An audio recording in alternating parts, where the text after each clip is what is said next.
Hello and welcome to episode 211 of the Chills of Will podcast. Pleasure today to be joined by two people, Chris L. Terry and James Spooner. Here's a little bit about both. Chris L. Terry is the author of the novels Black Card, which came out with Catapult in 2019, and Zero Fade, which is 2013 from Curbside Splendor.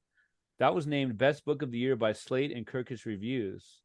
Mr. Terry's short work has appeared in PANK, that's acronym PANK, Razorcake, Very Smart Brothas, and more. He has taught for PEN America, Writing Workshops LA, and Storycatchers Theatre.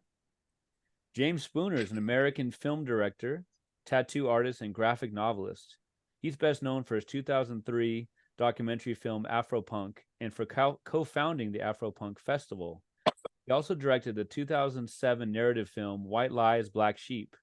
His first graphic novel, titled The High Desert, was published in 2022. Gentlemen, how are we doing today? Great. Thank you. Thanks for having us. And oh yeah, I forgot to mention one of the major reasons while we're talking is that we have that Black Punk now is out. Boom. There it is, as Chris holds it up. Came out October 31st. Why Tuesdays? Or I guess Tuesday is the publishing day, huh? Yeah, I think they come out on Tuesdays. Yeah. I don't know anything about why that is. It seemed like they've probably done their math on that. But it came out just a week ago, so from when we're talking, or maybe less than a week. I'd love to know, maybe Chris, maybe start with you. And as we were saying, it's awesome to have you on again. Again, you are the first of the two timers, right?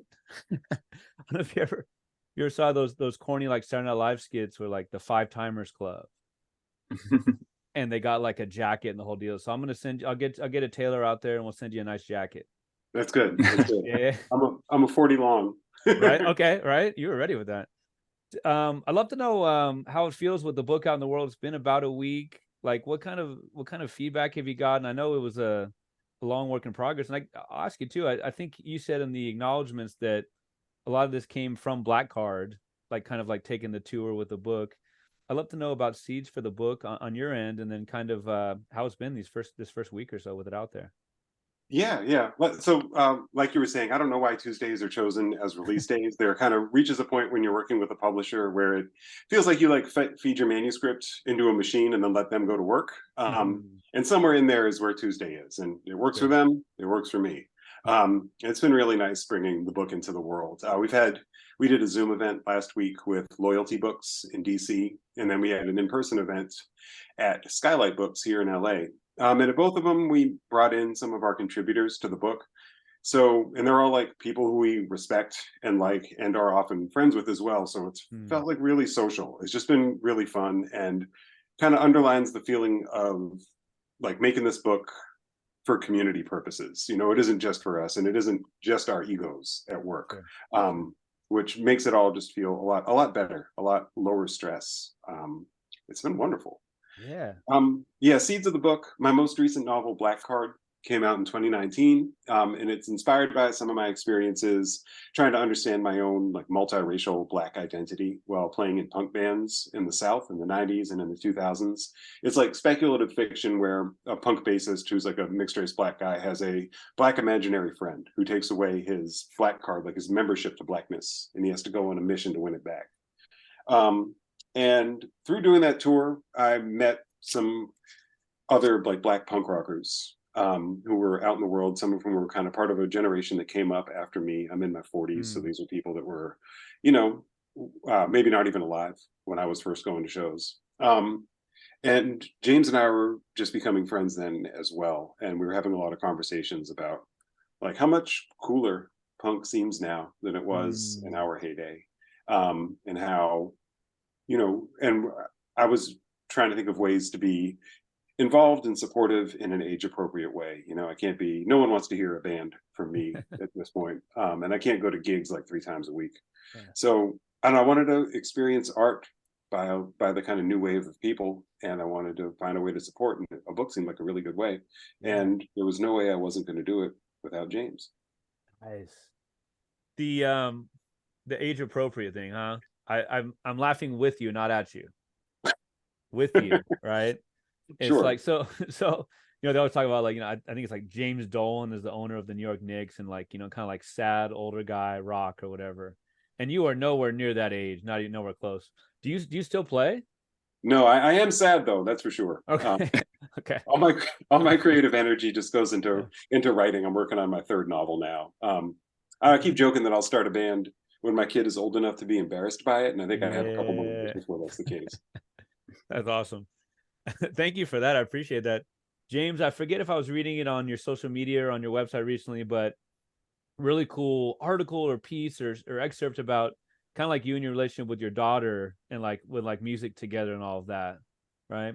So I was wondering, like, what you're seeing with like this new generation that Chris talks about, the new generation of punk rockers, and also kind of the same question for you about what kind of, where the seeds were. I know High Desert is pretty recent, just a year or two old, the graphic novel, and got all kinds of great acclaim, and rightfully so.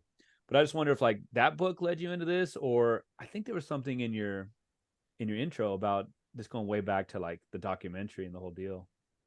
Kind of a mix of questions there, but just about like kind of the newer generation of punk rock, black punk rockers, and just about your kind of seeds for this book too.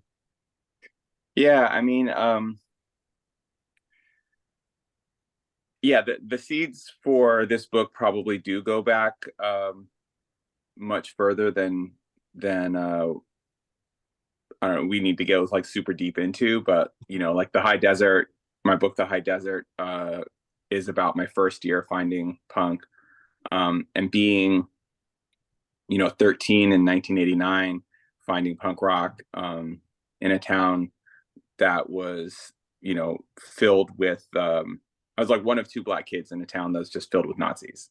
So that was like a tough intro to punk, and the experiences that I had throughout my teen years, were varied. I moved around a lot. I was in a lot of different scenes, but basically, it led me to make the Afropunk documentary in my 20s, when I wanted to really start. I wanted to really like look back on my punk years. At that point, I was still in my early 20s, so I was just looking back at my teens, and I just wanted to have a more nuanced conversation about race within the punk scene. And that little like documentary exploded into I mean, at the time, there were some shows that turned into a festival. That festival has morphed into this huge brand and festival that 100,000 people go to annually, in 3 different cities or 4 different cities in 7 different countries. And it's like a multi-million-dollar corporation that I don't have anything to do with, but where this book kind of picks up is that what no one expected Afropunk to became, and then the underground reacted, and all of these black and brown punk kids, not exclusively through my film, but my film being part of the conversation, helped, I think, launch a wider, and like I said before, more nuanced conversation about being a person of color in punk. And so when, fast forward 20 years and Chris approaches me about doing this book that is really focused on the last 20 years of punk, of black people in punk, it made perfect sense, because people have always asked me, like, do I want to make an Afropunk 2, or would I consider making Afropunk 2? And it just, that never made sense to me, because unfortunately the issues that are raised in the documentary are still present, so it would just be a different cast of characters. Okay. But this book addresses those issues in new and creative ways, where people can tell their story through horror or through sci-fi or through fantasy, or and there are also interviews and comics. We really asked all the contributors to just let their voices be heard in their own preferred medium. So there is like a variety of things, scripts. There's there's some interviews. There's basically everything but poetry in there, I think. Yeah. I don't know what you would call like the, like when you're doing the tattoos, and there's like the conversations, like, oh, 10 inches bigger or 10 inches higher. Like, I don't know what that's I don't know what you call that. That's something different too, right?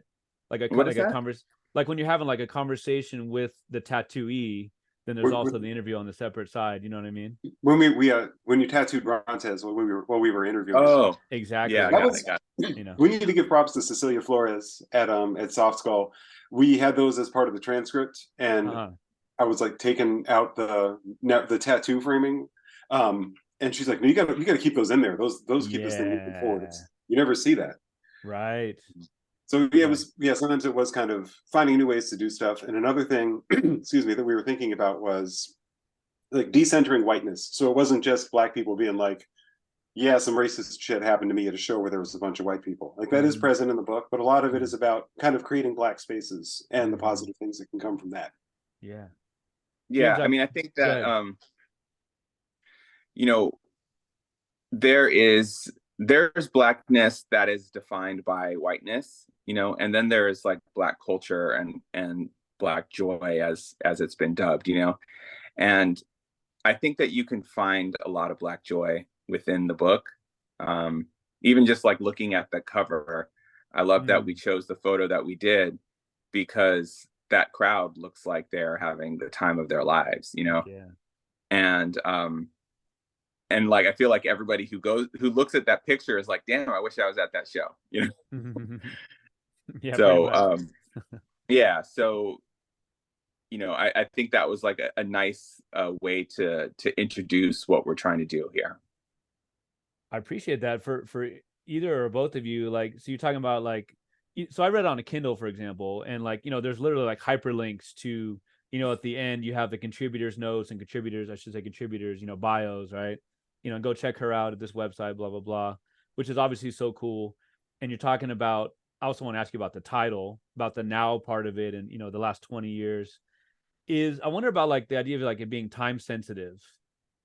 I feel like, some of the things are so now, like, dates or events or people that, just happened or they're in the news right now. And some of it, like you said, unfortunately is, as old as time. Intersectionality necessary because of racism, et cetera, et cetera. So I just wonder about like the timeliness of it. Do you feel like this is something that you're going to want to update in 5 years, 10 years? Or do you feel like it stands on its own in 2023 or 2033? I think that sort of irony of making this book is that I bet that as we continue to bring it into the world, we're going to meet people that we wish were in the book. I wouldn't rule out a part 2, but we haven't, we're still in the moment with this one. I see the now in the title is working 2 ways. Like it's a demand. We want Black Punk now, immediately. We need it. And also we wanted it to be contemporary. We didn't want this to just feel like a history book of Black punks through the ages, So we wanted people who were still involved in punk in some way, or who were talking about the scenes or their own work that has happened in the last 20 years since James's Afro-punk documentary came out in 2003. So I know that's kind of a loose now, but we wanted it to be, sooner as opposed to later. And one of the reasons for that was to help create like a bigger frame of reference for Black punks. There's kind of a running joke that if a new Black punk band comes out, someone says that they sound like Bad Brains. Bad Brains are like a pioneering hardcore band, Black band, excellent band, started in the 70s. And they're also a pretty unique sounding band. And just because it's some Black people in the band doesn't mean that they also sound like Bad Brains. So maybe now somebody can look through here and say, oh, this band sounds like Rough Francis, or this Black artist writes like Alex Smith. It isn't Sure. like the literary Bad Brains or something. Yeah. Well, yeah, so you both have your intros in the book, and your intro is, basically beyond Bad Brains, and like you just said, you wrote about you wanting to give voice and inspiration, right, to a range of fans. And I believe, James, your intro is, I mean, you talk about a picture worth 1,000 words, the imagery you paint. In 2001 or so, you Googled black punk or Afro punk. I think it was black punk, the search term, and you got like what, 0 hits or 1 hit. Yeah. I wonder, and like you said, you obviously weren't the only one, but just like I can't see it on the World Wide Web. I wonder a little bit more about going from that barely being online, barely making a footprint, at least virtually, to the corporatization that really seemingly has taken over, not just with punk, right, but with everything.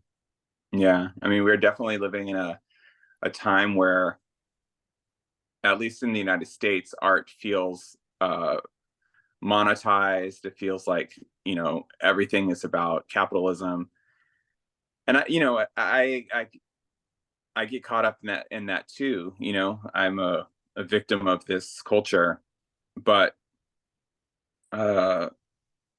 the intention of Afropunk the documentary was to bring a bring a voice where there wasn't one.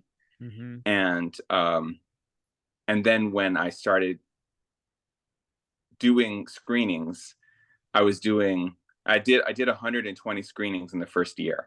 Wow. So and a lot of them were in New York. I was doing screenings in New York like a couple times a month at least. Uh-huh. And every single time over 100 people would come, and it would be, at a bar, it would be at a place where, I mean, my rent was like $600 and I was able to pay my rent just from ticket sales, because I was just doing like stuff at a bar or at a, sure, wherever. I don't know. Like, yeah, there were some movie theaters, but most of it was, grassroots type stuff, and so I'm getting all these people to come out, and I'm like, well, shoot, if these people are here, then we need to keep them here. They need to become friends, And I was a party promoter for a lot of years prior to that, so putting together having some DJs, having some bands, like that just came natural, made total sense. Mm-hmm. And as that grew, it became hard to not want it to keep growing. Mm-hmm. And I brought on a partner who was more of a music manager. Like he was more business savvy. Mm-hmm. And in a matter of 4 years, we were like getting $100 something thousand worth of sponsorship that was like going towards paying for like much bigger acts and bigger stage and all of this stuff that, quite frankly, it like grew too fast, and the audience wasn't there to support the infrastructure that we had built. Okay. So basically it was like, instead of letting it grow organically, it was like, well, let's just get more, like, let's get some hip hop acts. Let's get groups that aren't punk, just so that we can have a reason to have 1,000 people or 2,000 people in a room. Right. And keep our sponsors happy. And once you start catering to sponsors, then you're looking at your community as numbers. And these people weren't numbers to me. They were individuals, but the train had left the station and I couldn't pull it back. So all I could do was leave. Yeah. I appreciate that. Not exactly the same thing. Chris, I think it was you in one of the interviews in the book with Charlie Valentine. I think it was you that did it. That was Osa Addo, which I wanted to speak on that a little bit. So okay, keep going.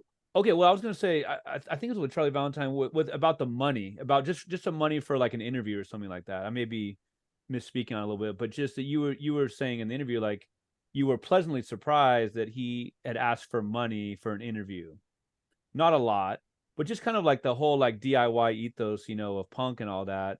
And just that balance between not selling out, and that's a term that's way overused, corporatization versus like, hey, you do really good work, in the space of, writing about Black punk, you being, general, or you do great, work in this, like that balance between being compensated for your art because you do great work, and also, like, James said, not kind of outgrowing, or what's the term, out kicking your coverage or whatever.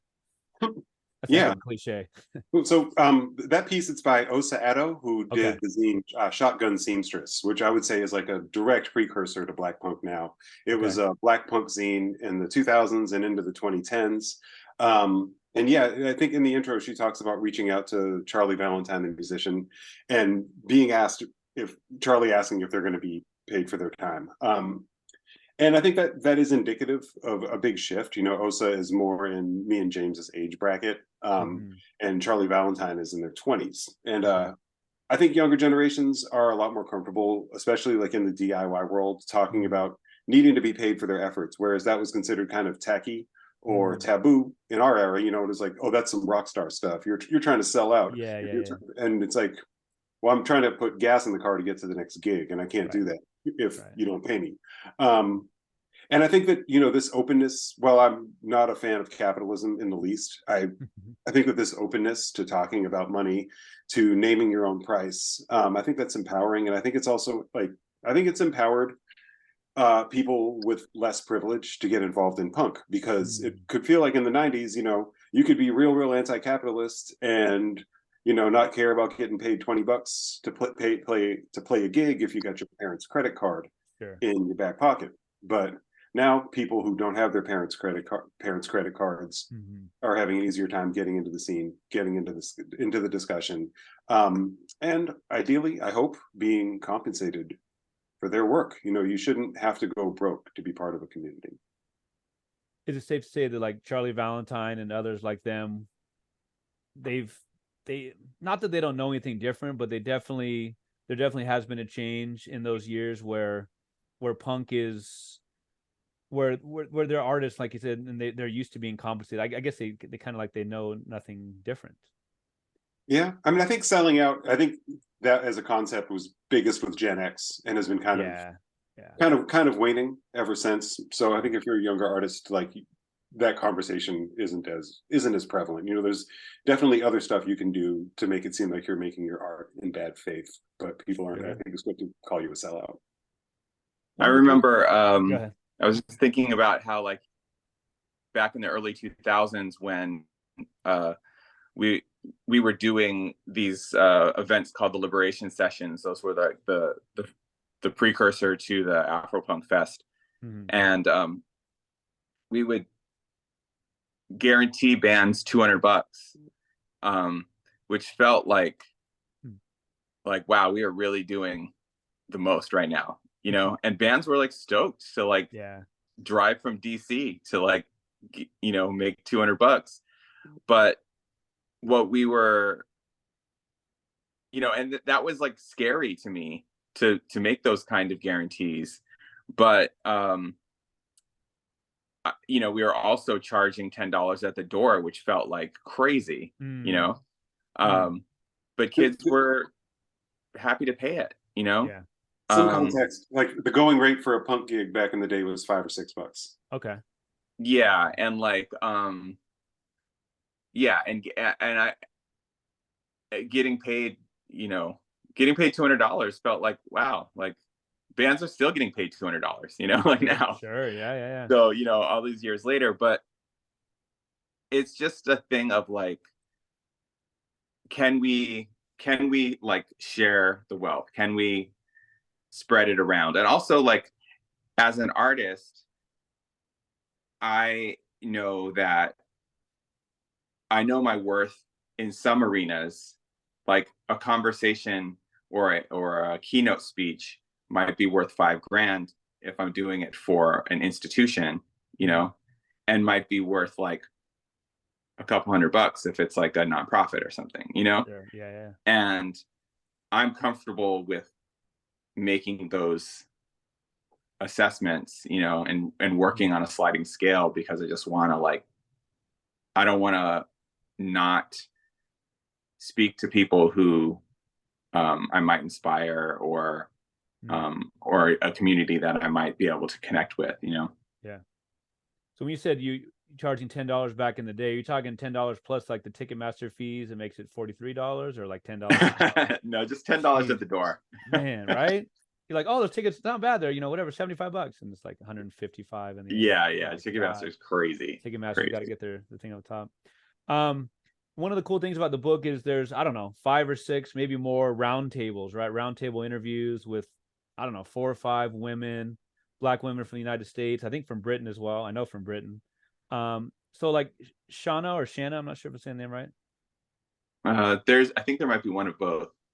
Shanna with the SHANNA. She says in one of the roundtables that, punk is the only Black music that adequately expresses rage.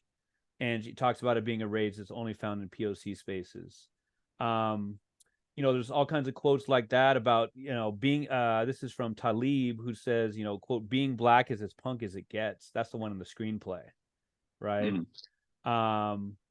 One of the interviews you did, Chris, I don't know who said it, was saying, being Black and being punk challenges traditional ideas of Blackness.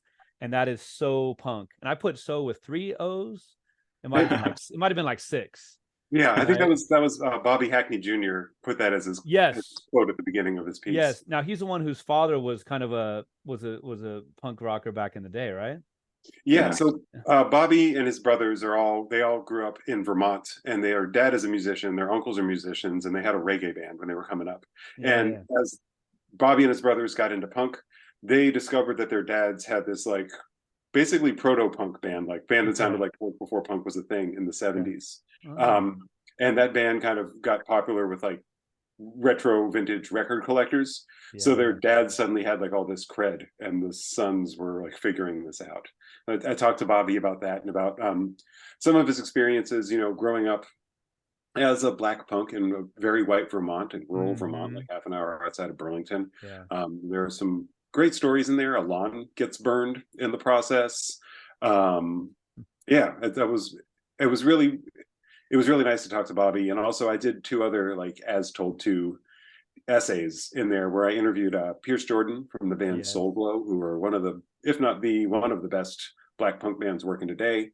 And Mars Dixon, who's in a band called I Nako.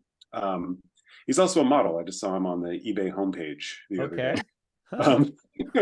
But I would interview them and then take my questions out and work with them to shape their answers into a personal narrative. And that was that was kind of summed up just how giving and open and candid people were with us throughout this process, was the ability to do that and not feel like things were being held back in the pieces, not feel like the things I was writing were suffering. And hopefully not, and also doing everything that I could to make it feel like a positive experience for the people whose stories I was working to share too. Very cool. I wanted to get back to the Hackney brothers and all that in just a minute. What you're talking about with Mars Dixon was so cool. Writing about video games and making video games, and kind of like video games as aspirational, and the avatars and Sims, I guess, right? And just this idea that you can make what you want to make, which is obviously very closely related to this book. Screw who says I can make whatever I want. I can make it in the way that I want. I would love to know about just like, like kind of like not that you are both considered to be, need to be music experts or historians of every single rock and roll, but like this idea that, comes up in the book, that punk is obviously a form of rock and roll, like pretty much every musical type was originally a Black form, right? And was often co-opted and has been co-opted, obviously. Just this idea of like rock being, originally Black music, Black American music, and then coming around to where punk rock was not in some spaces, is not in some spaces seen as Black music. I don't know if that my meandering question makes any sense there. Well, I mean, I think, I think rock and roll started as Black music and quickly got hijacked by, the Elvises of the world. Almost immediately after it got named. And so I think that it was easy to see it as white music because that's what was really being put to the forefront. And so I don't know, I came up in the 80s. My dad is my Black parent and he likes a lot of rock music. So, at home I was hearing Living Color black rock band. I was hearing Thin Lizzy, Jimi Hendrix, Prince, Muddy Waters, a lot of black people with guitars, but that wasn't as like kind of culturally common. I think the internet has helped that. I think people are able to find more stuff as opposed to just what's going on, at home or with their friends at school, and you can kind of pick and choose a little bit more. I think that's been a big help. Yeah. I mean, I think that the like for us coming up, people who grew up in the 90s, we talk about Bad Brains and Fishbone because they were like huge bands that were highly influential and also all black, right? And if you were from a bigger city, you may have other examples of people who, maybe whether it's the front person or other people in the band that are black. So there was like, you're able to see yourself reflected, but now for the generation who's learning about music, if they want to find people who reflect their identity, it's just like a few minutes of searching to find it, right?